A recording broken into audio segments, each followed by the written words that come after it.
Hello Pokemon lovers, मैं फिर से आ गई नए एपिसोड के साथ। तो मैं हूं सभी का दोस्त पाइडी और आज हम बात करने वाले हैं पोकेमोन स्वॉर्ड एंड शील्ड के एपिसोड नंबर 113 के बारे में।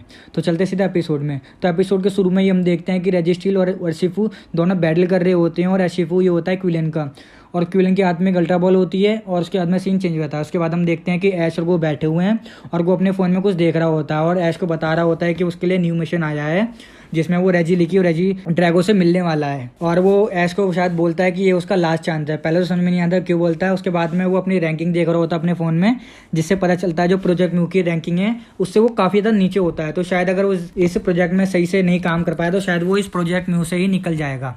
उसके बाद कुछ नहीं होता, सीन चेंज होता है और हम देखते हैं कि एक बर्फीली जगह दिखाई गई है जहाँ पे गो आगे बढ़ रहा है और इस बार गो अकेला आया हुआ है इस मिशन पर, ऐश उसके साथ नहीं है। आगे बढ़ते हुए वो एक जगह आके रुक जाता है जो शायद काफ़ी ज़्यादा पुराने टेम्पल टाइप लग रहा होता है और हम सामने देखते हैं कि गैरी भी है, सामने खड़ा है और शायद इस मिशन में गैरी साथ देने वाला है, गो का पार्टनर है शायद गो का। फिर गो चारों तरफ देखता है टेम्पल को, जो भी होता है उसके आसपास देखता है बाहर से, और वो उसमें जो गेट होता है उसको खोलने की कोशिश करता है पर वो गेट नहीं खुलता। तभी पीछे से क्विलन आता है और जिसके हाथ में कुछ पोकेबॉल्स होती हैं जो उसको बाहर निकालता है और उस पोकेबॉल्स में से निकलते हैं रेजियाइस, रेजियोक, रेजिस्टिल, जिससे हमें पता चलता है कि क्विलन ने तीनों को पकड़ लिया है। और अब वो तीनों कुछ लाइटनिंग अपने जो उनके सिंबल्स होते हैं उसमें कुछ कर रहे होते हैं और जो गेट में होता है वो भी लाइटनिंग जलने लगती है सिंबल्स में और गेट खुलने लगता है। अब गो और गैरी दोनों अंदर की तरफ आगे बढ़ते हैं, दोनों आपस में बात कर रहे हैं और बात करते करते आगे बढ़ रहे होते हैं। सामने एक आंगन टाइप में काफ़ी बड़ा सी जगह आ जाती है जहाँ पे एक कुछ मूर्तियाँ होती हैं, दो मूर्तियाँ दिखाई हैं, चार सिंबल्स बने होते हैं, जमीन पे भी सिंबल्स बने होते हैं डॉटेड डॉटेड। पहले तो उन्हें समझ में नहीं आ रहा होता है क्या होता है। उसके बाद में गैरी ना उस सिंबल्स में से एक डॉट के ऊपर खड़ा हो जाता है, उसके बाद में उसमें से लाइट जलने लग जाती है तो गो भी उसके ऊपर खड़े होने लगता है। तब उन्हें कुछ याद आने लगता है कि सिंबल्स भी ऐसे बने हुए थे सभी रेजिस पे, तो वो उनके सिंबल्स के हिसाब से उस पर कूद रहे होते हैं, जा रहे होते हैं उनके ऊपर, पर कुछ हो नहीं रहा होता है। किक करके वो काफ़ी देर से ट्राई कर रहे होते हैं पर कुछ नहीं हो रहा होता है। तब उन लोगों के दिमाग में शायद बत्ती जलती है तो वो एक साथ ही एक एक करके कूदते हैं सेम डॉट पे, वो दूसरी तरफ और दूसरी तरफ दोनों एक एक डॉट पे सेम टाइप में कूदते हैं और जैसे जैसे सेम टाइम पे कूद रहे होते हैं उनका काम आसान हो रहा होता है, यानी जो फायदा चल रहा होता है उनका, जो फायदा होने वाला होता है हो रहा होता है उस चीज़ से। लास्ट का डॉट रह जाता है और उसके ऊपर कूदने वाले होते हैं, तभी उनके ऊपर अटैक हो जाता है और वो बर्फ से चारों तरफ से गिर जाते हैं। तभी हम देखते हैं सामने से वो जो पुराने वाले विलन दिखाए थे प्रोजेक्ट म्यू में, आपने याद होगा, वही होते हैं और इनके सामने एक ये पोकेमोन है और इस पोकेमोन का आप सभी को नाम बताना, यही आपका पोके क्विज है। जो भी सही आंसर देगा उसके कमेंट को नेक्स्ट वीडियो में फीचर कर दूंगा। तो भाई चलते हैं आगे। तो भाई हम देखते हैं कि ये लोग अभी भी नहीं सुधरे हैं, अभी भी बुरे काम ही करने के लिए तैयार हो रहे हैं, बस प्रोजेक्ट म्यू में आगे बढ़ रहे हैं। फिर क्या होना था भाई, अब इनकी बैटल शुरू होने वाली है। गो पहले अकेला था, तब इनकी हार बना दिया था, इनकी फिल्म बना दी। अब तो गैरी भी साथ है, सोचो गैरी और गो मिलकर क्या करने वाले हैं भाई, जबरदस्त पिटाई होने वाली भाई इन दोनों की। भाई दोनों अपने अपने पोकेमोन्स को निकालते हैं, गैरी ब्लास्टोइस को और वो गो सिंड्रेस को बुलाता है। भाई दोनों मिलकर भाई जबरदस्त अटैक हिल करते हैं, वाटर और फायर का एक कॉम्बिनेशन आता है और जो हिट होने के बाद उनका क्या होना था भाई, गेम ओवर होना था यार। कुछ नहीं हुआ भाई, थोड़ी सी देर में भाई वो पिट गए और उनका गेम ओवर हो गया। उसके बाद वो चारों आपस में बात करने लगते हैं तो गैरी बोलता है कि ठीक है तुम यहाँ रुक सकते हो, रेजिलिकी और रेजिड्रैगो को देख सकते हो, थोड़ा दूर रहो। वो मान जाते हैं और वो दूर जाके खड़े हो जाते हैं। उसके बाद में जो उनका लास्ट डॉट होता है वहाँ पे जिनके ऊपर उन्हें कूदना होता है, उसके ऊपर वो चढ़ते हैं। जैसे ही चढ़ते हैं भाई सामने से जो इनकी मूर्तियाँ होती है उनमें से लाइट जलने लगती है और लाइट जलने के बाद में भाई वो टूटने लगती है। टूटने के बाद में भाई टूटते ही सामने आता है रेजिलिकी और रेजिड्रैगो, दोनों भाई अपेयर हो जाते हैं। ये इनकी फर्स्ट अपीयरेंस है इस पूरे अभी तक के सीजन में, वरना अभी तक तो तुम्हें पता है बस बताया जाता है इनके बारे में।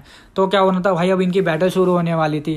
गैरी अपने पोकेमोन को बुलाता है और गो भी बुलाता है, गो अपने फ्लैगोन को बुलाता है। तो भाई इन दोनों की बैटल होने लगती है। अब भाई ये हैं हमारे लेजेंडरी, तो इनके आगे कहाँ ज़्यादा चलने वाली थी। कुछ ही देर की फाइट हो रही होती है इनके बीच में और कुछ ही मिनट में ही इन दोनों पोकेमोन का भाई वो गेम ओवर कर देते हैं, ज़्यादा देर नहीं चल पाते। अब वो सोचते हैं क्या करें, फिर दोबारा अपने बेस्ट पोकेमोन को निकालते हैं इस बार और बुलाते हैं अपने सिंड्रेस को गो, और गैरी बुलाता है अपने ब्लास्टोइस को। यही इनके दो बेस्ट पोकेमोन हैं। इन दोनों की भाई दोबारा बैटल शुरू होने वाली है। अब इनकी बैटल शुरू होने वाली थी तभी रेजिड्रैगो टोर्नेडो सा बना देता है, काफी बड़ा सा, जो उनके पास में शायद उन्हें उड़ा देने वाला होता है। तो गैरी ब्लास्टोइस को रैपिड स्पिन अटैक करने के लिए कहता है और सिंड्रेस भी उसके ऊपर चिपक जाता है। अब भाई दोनों घूमने लगते हैं, भाई लट्टू सा बन जाते हैं, घूमते रहते हैं।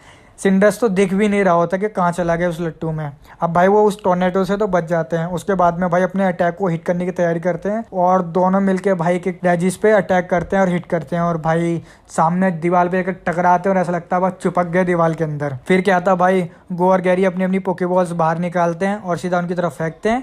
फेंकने के बाद हमें पता क्या चलता है, जी हाँ, भाई इन दोनों को भी पकड़ लिया। तो भाई इनकी अभी अपीयरेंस हुई है, पहली अपीयरेंस है और इनको पकड़ लिया। वही पकड़ा किससे? नॉर्मल पोकेबॉल से। अबे कम से कम क्विलन ने अल्ट्रा बॉल की तो कोशिश की, इन्होंने तो भाई पोकेबॉल से ही पकड़ लिया यार। कतई बेइज्जती कर दी यार इन दोनों पोकेमोन की, तो आते ही एकदम इतनी आसानी से पकड़वा दिया। खैर क्या कर सकते हैं भाई, पोकेमोन वालों की अपनी अपनी चॉइस है। फिर क्या था भाई, चारों लोग आपस में बात करते होते हैं और बात करते करते वो बाहर निकल आते हैं। बाहर निकलते हम देखते हैं कि प्रोजेक्ट म्यू के दोनों लीडर्स दोनों बाहर बैठे होते हैं और उन्हीं का वेट कर रहे होते हैं। अब भाई वो 2 पोकेमोन उनके पास हैं और 3 क्विलन के पास। पांचों एक साथ अपने पोकेमोन्स को बाहर बुलाते हैं जो कि रेजिस होते हैं। पांचों रेजिस एक साथ खड़े होते हैं सामने। बताओ, पांचों रेजिस पकड़ लिए गए हैं इस पोकेमोन जर्नी में। फिर क्या था यार, अचानक उनके पास जो उनके सिंबल्स होते हैं उनके बॉडी पर, उनमें लाइट जलने लगती है और अलग अलग सिंबल्स में बनने लगता है।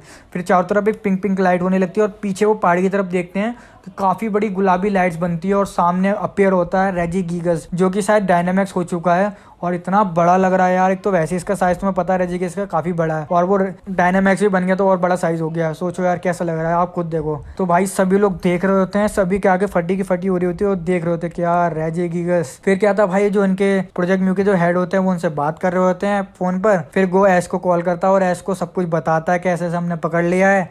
ऐश हमारा ट्रेनिंग कर रहा होता है। फिर ज़्यादा कुछ नहीं होता है और एपिसोड एंड हो जाता है यहीं पर। तो भाई कुछ खास एपिसोड में था नहीं, क्योंकि एक तरीके से फिलर एपिसोड था।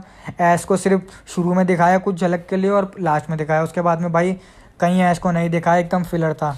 खैर जो इस एपिसोड की कसर थी वो अगले एपिसोड में पूरी होने वाली है, क्योंकि ऐश जाने वाला है शायद कैंटो के अंदर और अपने पुराने पोकेमोन से मिलने वाला है। और इसके अलावा पॉल भी रिटर्न करने वाला है, जो मैं पता है कितना बड़ा राइवल रह चुका है ऐश का, वो भी रिटर्न करेगा। तो आप सभी को बड़ा मजा आने वाला है। हमें आपको चार्जर दिखने वाला है, इन्फरनेट भी दिखने वाला है, क्विलावा भी दिखने वाला है, आपको भाई ऐश के पोकेमोन्स दिखने वाले हैं।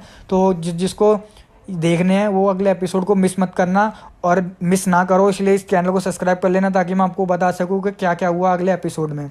तो भाई जो पिछले एपिसोड में मैंने क्वेश्चन पूछा था उसका आंसर देने वाले हैं ये सभी लोग सही।